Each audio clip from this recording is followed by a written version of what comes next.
Hello, नमस्कार दोस्तों हम पढ़ रहे रैंक क्रम निर्धारण का टॉपिक।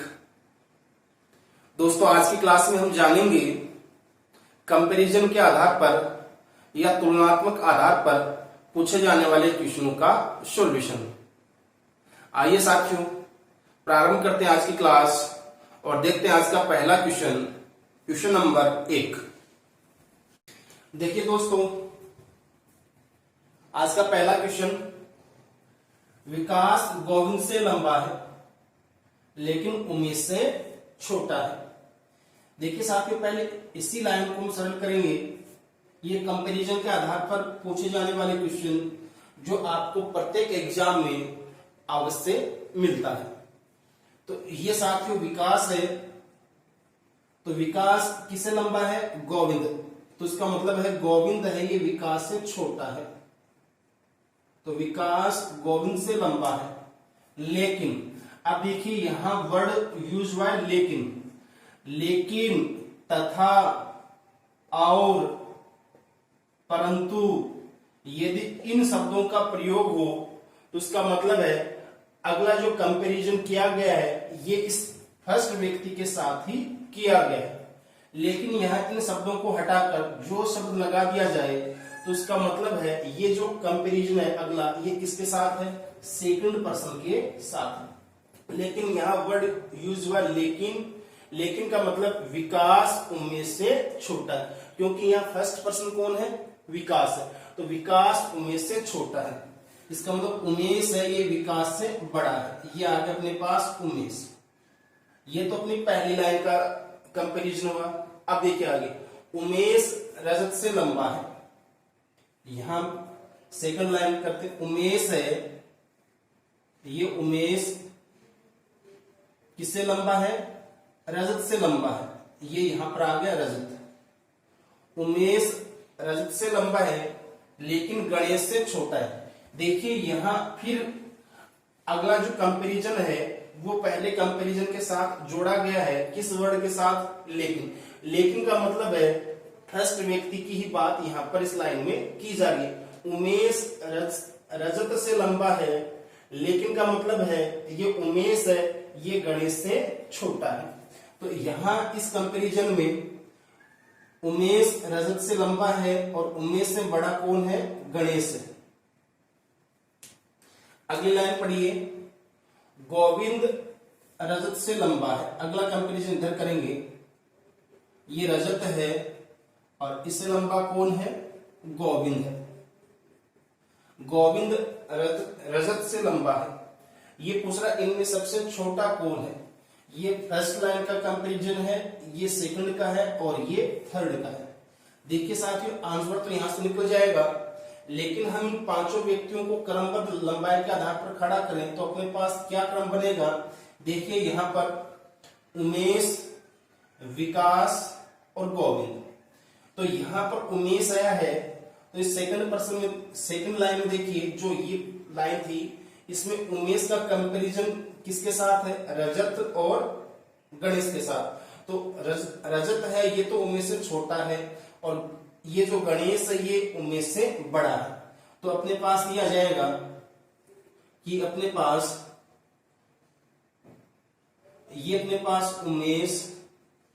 उमेश से बड़ा कौन? गणेश। उमेश से छोटा कौन? विकास। विकास से छोटा कौन? गोविंद। और देखिए गोविंद से छोटा कौन? रजत। गोविंद से छोटा कौन? रजत।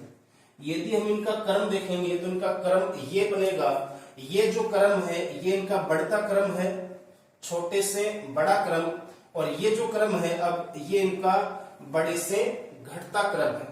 छोटे से बड़े क्रम को कहेंगे आरोही क्रम और बड़े से छोटे क्रम को कहेंगे अवरोही क्रम। लेकिन यहां में ये नहीं पूछा कि आरोही क्रम क्या है, अवरोही क्रम क्या है। केवल प्रश्न पूछा इनमें सबसे छोटा कौन है, तो हम ये कहेंगे इनमें सबसे छोटा जो कैंडिडेट है, सबसे छोटा जो पर्सन है वो रजत है। लेकिन इन क्वेश्चनों को आप अच्छे से प्रैक्टिस करोगे तो आपको क्वेश्चन में देखते ही पता चल जाएगा कि कौन बड़ा है कौन छोटा है। आइए साथियों देखते हैं अगला क्वेश्चन। देखिए साथियों अगला question, P, Q, R, S और T कितने व्यक्ति हैं? 5। प्रत्येक के प्राप्तांक अलग अलग हैं। Q के प्राप्तांक केवल T से अधिक है। लाइन पर गौर करिएगा, Q के प्राप्तांक केवल, देखिए यहां क्या वर्ड यूज हुआ है? केवल। केवल T से अधिक है। इस लाइन का मतलब है Q जो नंबर प्राप्त करेगा वो केवल T से ज्यादा ही नंबर लेके आएगा, केवल T से ज्यादा नंबर लेके आएगा। तथा P के प्राप्तांक S से अधिक परंतु R से कम है। देखिए साथियों इस क्वेश्चन को हम करेंगे, ये जो Q है, Q के जो प्राप्तांक है वो किससे ज्यादा है? जैसे मान लो ये Q है, ये Q के प्राप्तांक है और ये किससे ज्यादा है? केवल T से। तो ये बन गया अपने पास T, कि Q के केवल T से ही ज्यादा नंबर आएंगे। तथा P के प्राप्तांक, ये जो P है P के प्राप्तांक S से ज्यादा है, यानी S के जो नंबर आएंगे ये P से कम आएंगे। P के नंबर S से ज्यादा है परंतु R से कम है, ये अपने पास आ जाएगा R।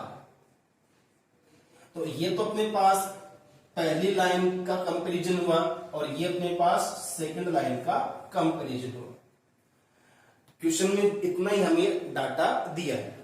अब दूसरा, सबसे अधिक नंबर किसके हैं? अब देखिए साथियों इन दोनों को हम मिला देंगे। अब पहली लाइन का कंपैरिजन और दूसरी लाइन का कंपैरिजन अब जोड़ेंगे तो यहाँ ये दो व्यक्ति हैं, इसमें साफ साफ लिखा कि Q के केवल T से ही ज्यादा मार्क्स आएंगे।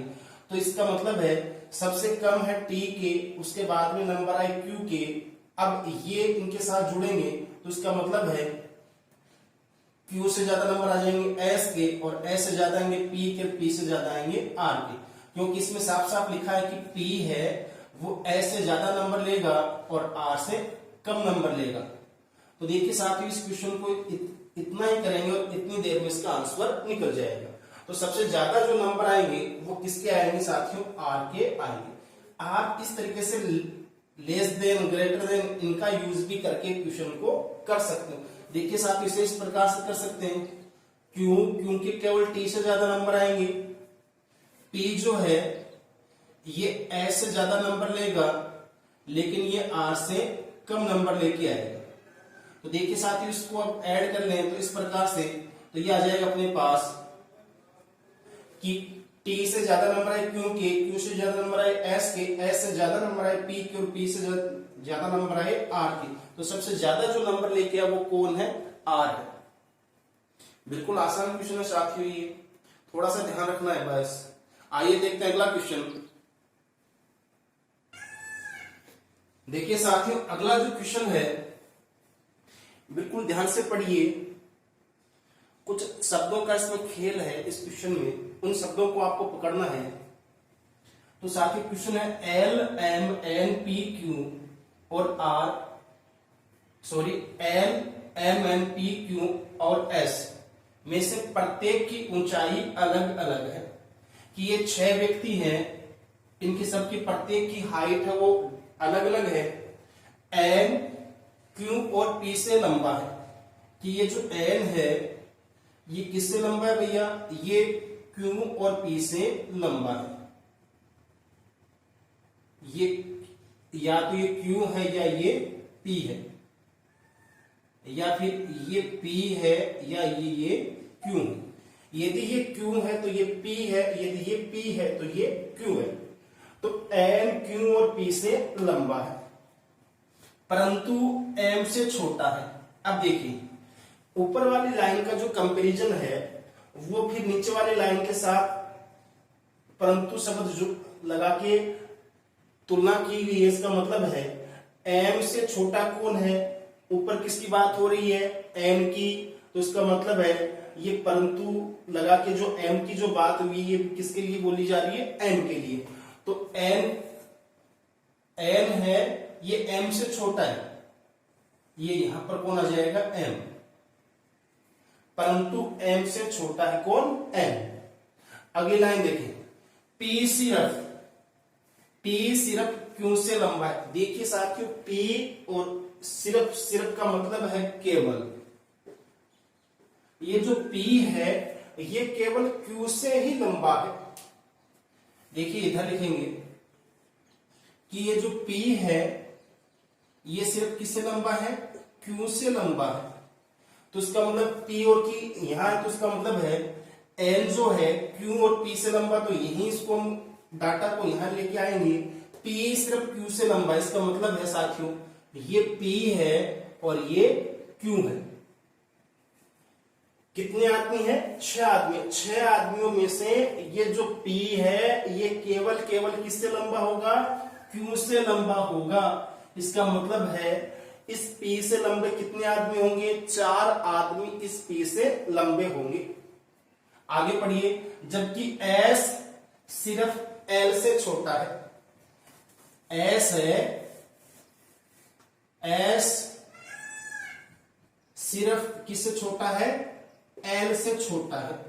बिल्कुल गौर करने की बात है, s सिर्फ l से छोटा। इसका मतलब है ये जो s है इन 6 आदमियों में से केवल किससे छोटा होगा, l से ही छोटा होगा। इसका मतलब है s से छोटे कितने होंगे, s से एक बड़ा l है और 4 इससे छोटे होंगे।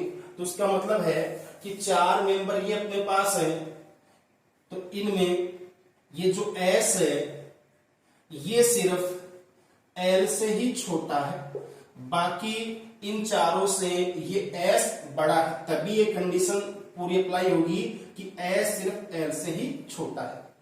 इधर देखिए p सिर्फ q से लंबा है। इसका मतलब है कि ये जो p है इससे 4 व्यक्ति लंबे होंगे, तभी ये अपने पास ये कंडीशन इधर बनेगी।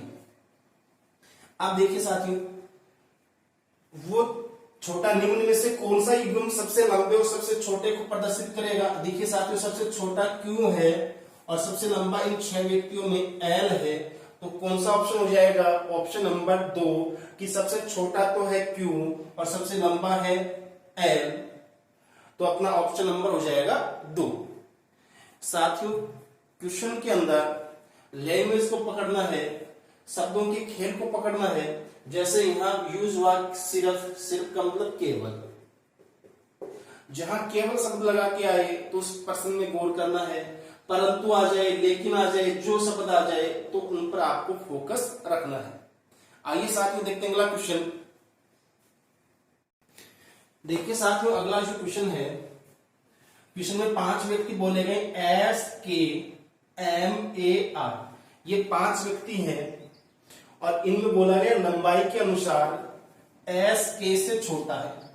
ये जो S है ये किससे छोटा है, K से छोटा है। इसका मतलब S से बड़ा कौन है, K है, वो यहां S से बड़ा है लेकिन R से लंबा है।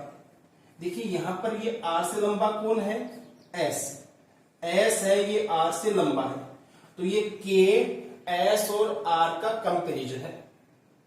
A लंबाई में K से थोड़ा सा कम है, A की लंबाई K की लंबाई से थोड़ी सी कम है और S से थोड़ी सी ज्यादा है। तो इसका मतलब है A जो है वो K और S के बीच में खड़ा होगा, क्योंकि A की लंबाई K से थोड़ी कम है, S से थोड़ी ज्यादा है, तो इन दोनों के बीच में आ गए। तो अपने पास बच कौन गया साथियों, देखिए M शेष रह गया। और M के बारे में क्या लिखा है, M सबसे लंबा है, कि M जो है ये व्यक्तियों में सबसे लंबा व्यक्ति है M। अब प्रश्न बोल रहा है कि बताइए वह व्यक्ति कौन है जिससे 2 व्यक्ति लंबे हैं और 2 व्यक्ति छोटे हैं। देखिए साथियों, ये जो A है इससे 2 व्यक्ति लंबे हैं और 2 व्यक्ति छोटे हैं, तो अपना ऑप्शन हो जाएगा A का मतलब ऑप्शन नंबर 4, जिसमें A जो है वो 2 व्यक्तियों से छोटा है और 2 व्यक्तियों से बड़ा है। आइए देखते हैं साथियों अगला क्वेश्चन। देखिए साथियों अगला क्वेश्चन, बिल्कुल ध्यान से पढ़िए। और करने की एक बार आप ट्राई कीजिए। जब तक मैं क्वेश्चन पढ़ूं तब तक आप क्वेश्चन को हल करने की कोशिश कीजिए। आयु में मुकेश चंद्रा से बड़ा है, विजय सतीश से बड़ा है, मनीषा विजय के बराबर बड़ी नहीं है परंतु चंद्रा से बड़ी है। सतीश चंद्रा जितना बड़ा नहीं है, इनमें सबसे बड़ा कौन है? बताइए इन व्यक्तियों में सबसे बड़ा व्यक्ति कौन है? देखिए साथियों इसका डायग्राम बनाते हैं। आयु में ये अपने पास मुकेश है, मुकेश चंद्रा से बड़ा है। तो देखिए साथियों ये अपने पास यहां पर खड़ा हो गया चंद्रा, चंद्रा से बड़ा मुकेश। ये पहली लाइन का कंपैरिजन है मुकेश और चंद्रा का। फिर विजय सतीश से बड़ा है, इधर कर लेते हैं, ये विजय है, विजय किससे बड़ा है? सतीश से बड़ा है, विजय सतीश से बड़ा है। ये तो पहली लाइन का कंपैरिजन है और ये दूसरी लाइन का कंपैरिजन है, विजय सतीश से बड़ा है। अगला कंपैरिजन देखिए, मनीषा विजय के बराबर बड़ी नहीं है। इसका मतलब देखिए साथियों, ये जो मनीषा है ये विजय के बराबर बड़ी नहीं है, यानी इसका मतलब ये है मनीषा विजय से छोटी है। मनीषा विजय से छोटी है परंतु चंद्रा से बड़ी है। ये जो मनीषा है ये चंद्रा से बड़ी है। सतीश चंद्रा जितना बड़ा नहीं है।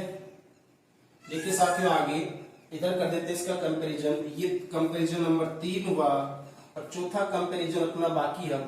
सतीश चंद्रा जितना बड़ा नहीं है, इसका मतलब है चंद्रा और चंद्रा से छोटा कौन? सतीश। सतीश चंद्रा जितना बड़ा नहीं है, इनमें सबसे बड़ा कौन है? देखिए साथियों इनमें सबसे बड़ा कौन है वो निकालेंगे हम। अब इस कंपैरिजन को हम ऐड करेंगे, एक जगह इसको ऐड करने की कोशिश करेंगे। देखिए यहां पर मुकेश चंद्रा से बड़ा है, विजय सतीश से बड़ा है। ये दोनों अलग अलग कंपैरिजन है, अभी ऐड नहीं हो पा रहे हैं। फिर देखिए यहां पर ये विजय यहां पर भी है, विजय यहां पर भी है, तो उसका मतलब है। और यहां देखिए विजय से छोटा कौन? सतीश। और यहाँ सतीश किससे छोटा? चंद्रा से। और यहाँ देखिए चंद्रा से बड़ा कौन? मनीषा। तो अपने पास देखिए साथियों ये तो अपने पास आ गया विजय, विजय से छोटी ठीक छोटी मनीषा, ये आगे अपने पास मनीषा, मनीषा से ठीक छोटी चंद्रा। अब मनीषा से ठीक छोटा चंद्रा इसलिए है क्योंकि देखिए यहाँ ये जो विजय से छोटा सतीश है, ये सतीश यहाँ पर किससे छोटा हो गया? चंद्रा से। तो इसका मतलब यहाँ चंद्रा किससे छोटा? मनीषा से। तो इसका मतलब है मनीषा से छोटा चंद्रा है और चंद्रा से छोटा सतीश है। तो यहाँ अपने पास आ जाएगा, ये आ जाएगा सतीश। सतीश। अब देखिए 4 व्यक्ति अपने पास आ गए, एक व्यक्ति अपने पास बच गया मुकेश। अब मुकेश को कहां खड़ा करना वो देखिए। यदि मुकेश को यहां पर खड़ा किया जाए मनीषा और चंद्रा के बीच में, तो बताओ क्या मुकेश चंद्रा से बड़ा होगा? होगा। यदि यहां से हटाकर इसे यहां पर खड़ा कर दिया जाए मुकेश को विजय और मनीषा के बीच में, तो अब ये चंद्रा से बड़ा होगा। देखिए साथियों इसको यदि यहां खड़ा न करके और सबसे आगे आगे खड़ा कर दिया जाए कि ये अपने पास मुकेश है, तो मुकेश बताओ इस कंपैरिजन को पूरा करेगा या नहीं करेगा कि मुकेश चंद्रा से बड़ा है? इसका मतलब मुकेश को चंद्रा से आगे कहीं पर भी खड़ा कर दोगे तो वो मुकेश चंद्रा से बड़ा ही होगा। लेकिन अब हमें ये ज्ञात करना है कि इनमें सबसे बड़ा कौन है। तो हमें विजय और मुकेश का कंपैरिजन करके नहीं दिया कि मुकेश और विजय में इन दोनों में बड़ा कौन है और छोटा कौन है। तो इसका मतलब हम ये कह सकते हैं कि मुकेश का डाटा हमारे पास फिक्स नहीं है कि मुकेश कहां खड़ा होगा, और हम ये नहीं, अब मुकेश का डाटा अपने पास फिक्स नहीं है कि मुकेश कहां खड़ा होगा, तो हम इस क्वेश्चन में सबसे बड़ा व्यक्ति तय नहीं कर सकते कि इनमें मुकेश बड़ा है या विजय बड़ा है। तो साथियों इस क्वेश्चन का आंसर होगा कि हमें यहाँ पर ये ज्ञात नहीं होगा कि इनमें सबसे बड़ा कौन है। मेरी बात साथियों आप समझ रहे हैं? तो आइए देखते हैं साथियों अगला क्वेश्चन। देखिए साथियों अगला जो क्वेश्चन है, क्वेश्चन में बोला है कि अमित की आयु, ये जो अमित है, अमित की आयु सुमित की आयु के बराबर है। अमित की आयु सुमित की आयु के बराबर। आयु क्यों बराबर है? क्योंकि वे जुड़वा है। रीना सुमित से छोटी है।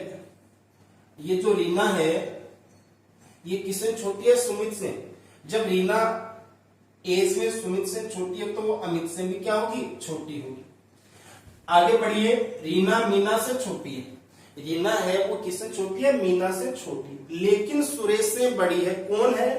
रीना मीना से तो छोटी है परंतु रीना सुरेश से बड़ी है। इसका मतलब है कि ये जो रीना है इससे छोटा कौन है? इससे छोटा सुरेश। सुरेश इससे छोटा है। अब देखिए साथियों बच कौन गया अपने पास? शेष रह गई मीना। रीना मीना से छोटी है लेकिन सुरेश से बड़ी है। फिर आगे पढ़ो, सुमित मीना से छोटा। ये जो सुमित है ये किससे छोटा? मीना से। तो सुमित मीना से छोटा तो अमित भी किससे छोटा? भाई मीना से छोटा, क्योंकि दोनों क्या है? जुड़वा है। ये अपने पास आ गई मीना।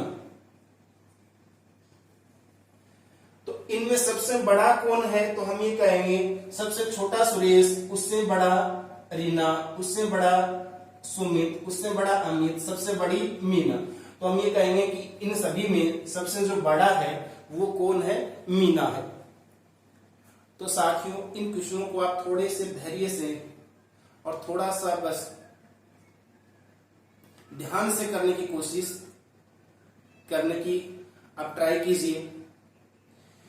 क्वेश्चन एग्जाम में जो आएगा इतना टफ नहीं आएगा जितना आप सोचते हो। साथियों प्रत्येक क्वेश्चन है वो इतना ही आसान आता है कि उसका जो टाइम निर्धारित होता है 15 से 20 सेकंड, वो क्वेश्चन उतने ही समय में होगा। लेकिन क्वेश्चन को करने से पहले आपको अच्छे से तैयारी करनी पड़ेगी, अच्छे से प्रैक्टिस करनी पड़ेगी।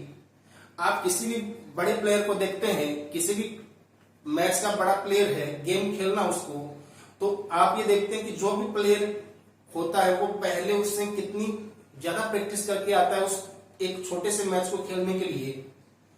तो वो तभी अपना पूरा दे पाता है जब वो अच्छे से प्रैक्टिस करता है। तो आपको अपना पूरा देने के लिए, पूरा का पूरा 100% देने के लिए आपकी जो मेहनत है वो साथियों बहुत ज्यादा करनी पड़ेगी शुरुआत में। और फिर देखिएगा आपका गेम कैसे पलटता है, आप भी गेम चेंजर बन जाओगे।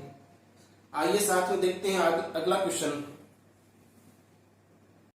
दोस्तों ये जो क्वेश्चन है, ये जो सवाल है, ये आपको इसके रैंकिंग के वीडियो 1 में होमवर्क के तौर पर आपको दिया गया था प्रैक्टिस के लिए।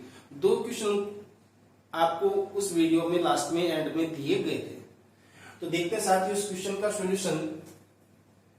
क्वेश्चन बोल रहा है लड़कियों की कतार में खुशबूदाएं से 10वीं पर खुशी जो प्रिया के ठीक बाएं तरफ बैठी है से खुशबू बाएं चौथे स्थान पर बैठी है। प्रिया बाएं से 11वीं है। कतार में कुल कितनी लड़कियां? ये लेफ्ट है और ये इस कतार का राइट है। देखिए साथियों पहले ये बोला प्रिया बाएं से 11वें स्थान पर है। मैंने मान लिया कि यहां पर ये प्रिया बैठी है। प्रिया किस साइड से गिनेंगे? इसे प्रिया को गिनेंगे बाईं साइड से। तो प्रिया का स्थान क्या है कतार में? बाईं से 11वां है। प्रिया बाईं से 11वें स्थान पर है। अब आगे ऊपर पढ़िए, खुशी जो प्रिया के ठीक बाईं तरफ बैठी है। खुशी जो है ये प्रिया के ठीक बाईं तरफ बैठी है, यहां बैठी है खुशी। तो खुशी प्रिया के ठीक बाईं तरफ बैठी है। सेम खुशबू बाएं चौथे स्थान पर है। इसका मतलब यहां देखिए खुशी जो प्रिया के ठीक बाईं तरफ बैठी है, से का मतलब यहां खुशी से बोल रहा है। खुशी से खुशबू बाएं चौथे स्थान पर बैठी है। ये जो खुशी है इससे 4 स्थान बाएं, 1 2 3 और ये 4। यहां पर कौन बैठी है? यहां पर बैठी है खुशबू, ये बैठी है खुशबू, खुशबू बाएं चौथे स्थान पर बैठी है। अब देखिए ऊपर आप ध्यान से देखोगे तो आपको क्या लिखा है, खुशबू दाएं से 10वें स्थान पर है। ये खुशबू है, ये दाएं से कितने नंबर की है भाई, 10 नंबर की है।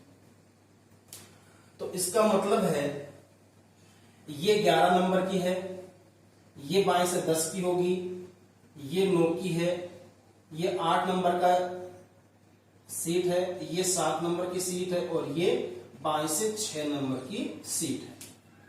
या आप ऐसे भी निकाल सकते हो कि खुशबू प्रिया से कितने स्थान बाएं तरफ है, तो आप निकालोगे कि खुशबू प्रिया से 5 स्थान बाएं बैठी है, तो 11 में से 5 घटाओगे तो खुशबू की बाएं साइड से रैंक आ जाएगी छठी। अब निकालेंगे साथी, 10 + 6 16 और माइनस का 1 कितना आ जाएगा, 15। तो हम ये कहेंगे इस कतार में कुल कितनी लड़कियां हैं, 15 लड़कियां हैं। तो साथियों अपना ऑप्शन होगा 1, तो उस कतार में 15 लड़कियां हैं। आइए साथियों दूसरा क्वेश्चन देखते हैं जो आपको प्रैक्टिस के लिए दिया था। मेरे प्यारे बच्चों, ये वो दूसरा क्वेश्चन है जो आपको प्रैक्टिस के लिए दिया था। ये कतार की राइट साइड है और ये कतार की लेफ्ट साइड है। हमने मान लिया कि यहां बैठ गया x से और ये बाएं से 16वां और ये बैठ गया विजय, ये दाएं से 18वां। अक्षय और विजय के क्रमांक हमें दिए हैं, आगे ध्यान से पढ़ेंगे। अविनाश अक्षय के दाईं ओर 11वां, अविनाश है ये अक्षय के दाईं ओर 11वां है और विजय से तीसरा है।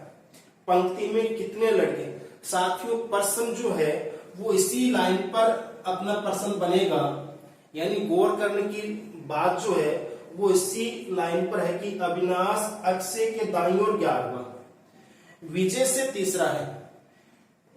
विजय के तीसरा है, इसका मतलब हमें ये नहीं कहा कि विजय के दाएं तीसरा है या उसके बाएं तीसरा है। तो हम यहां ये नहीं बता सकते कि जो अविनाश है ये विजय के कौन सी साइड में तीसरा है, तो इसके कारण अपना ये प्रश्न नहीं बन पाएगा। देखिए एक बार इसे बोर्ड पर, यदि मैं ये मान लूं कि ये विजय के बाएं तीसरा है तो ये यहां से ये 11वां हो जाएगा, लेकिन हमें ये तीसरा बताया थोड़ी है इसमें कि ये इसके बाएं तीसरा। हो सकता है कि ये अविनाश विजय के इधर तीसरा बैठता और ये अक्षय से 11वां हो जाता, उन 11 बच्चों में ये विजय भी शामिल होता, तो भी तो ये इसके इधर भी तो दाईं साइड में भी तो तीसरा बैठ सकता अविनाश। तो उसका मतलब है अविनाश की स्थिति विजय के सापेक्ष स्पष्ट नहीं है कि अविनाश विजय के दाएं तीसरा बैठेगा या इसके बाएं तीसरा बैठेगा। इसके कारण इस क्वेश्चन को नहीं कर पाएंगे हम, क्योंकि हम ये कहेंगे कि इस प्रश्न में अविनाश जो विजय के तीसरा बैठेगा इसका डाटा अपर्याप्त है, ये हमें ज्ञात नहीं है कि ये कौन सी साइड में तीसरा बैठ रहा है। तो हम ये कहेंगे कि इस प्रश्न के डाटा पूरे नहीं है, क्वेश्चन के आंकड़े अधूरे हैं, तो इसलिए अपना ऑप्शन नंबर 4 ही आंसर बनेगा। तो साथियों मैं उम्मीद कर रहा हूं कि रैंक का जो टॉपिक है ये जो हमने पढ़ा है इसमें अब आपके किसी भी प्रकार की कोई दिक्कत नहीं रहेगी। बस साथ ही थोड़ी सी आपको इसकी प्रैक्टिस करनी है और समय समय पर टॉपिक का रिवीजन करते रहना है। तो साथियों अच्छे से प्रैक्टिस कीजिए, मेहनत कीजिए, फिर मिलेंगे एक नए टॉपिक के साथ अगली क्लास में। नमस्कार, जय हिंद। मेरे प्यारे बच्चों, ये वो दूसरा क्वेश्चन है जो आपको प्रैक्टिस के लिए दिया था।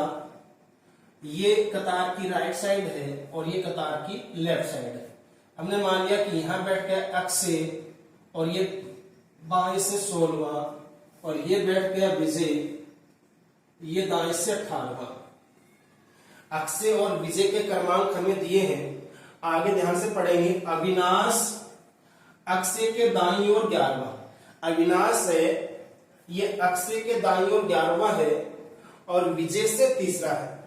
पंक्ति में कितने लड़के, साथियों प्रश्न जो है वो इसी लाइन पर अपना प्रश्न बनेगा, यानी गौर करने की बात जो है वो इसी लाइन पर है कि अविनाश अक्षय के दाईं ओर 11वां, विजय से तीसरा है। विजय के तीसरा है, इसका मतलब हमें ये नहीं कहा कि विजय के दाएं तीसरा या उसके बाएं तीसरा है। तो हम यहां ये नहीं बता सकते कि जो अविनाश है ये विजय के कौन सी साइड में तीसरा है, तो इसके कारण अपना ये प्रश्न नहीं बन पाएगा। देखिए एक बार इसे बोर्ड पर, यदि मैं ये मान लूं कि ये विजय के बाएं तीसरा है तो ये यहां से ये 11वां हो जाएगा, लेकिन हमें ये तीसरा बताया थोड़ी है इसमें कि ये इसके बाएं तीसरा।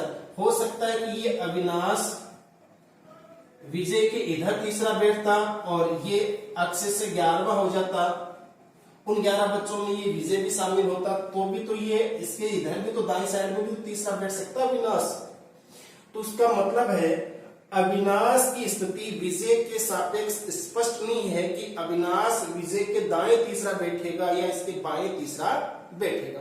इसके कारण इस क्वेश्चन को नहीं कर पाएंगे हम, क्योंकि हम ये कहेंगे कि इस प्रश्न में अविनाश जो विजय के तीसरा बैठेगा इसका डाटा अपर्याप्त है, ये हमें ज्ञात नहीं है कि ये कौन सी साइड में तीसरा बैठ रहा है।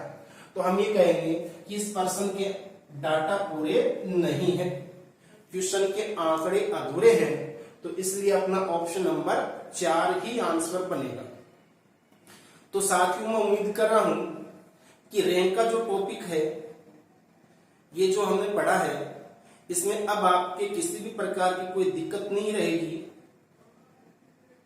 बस साथ ही थोड़ी सी आपको इसकी प्रैक्टिस करनी है और समय समय पर टॉपिक का रिवीजन करते रहना है। तो साथियों अच्छे से प्रैक्टिस कीजिए, मेहनत कीजिए। फिर मिलेंगे एक नए टॉपिक के साथ अगली क्लास में। नमस्कार, जय हिंद।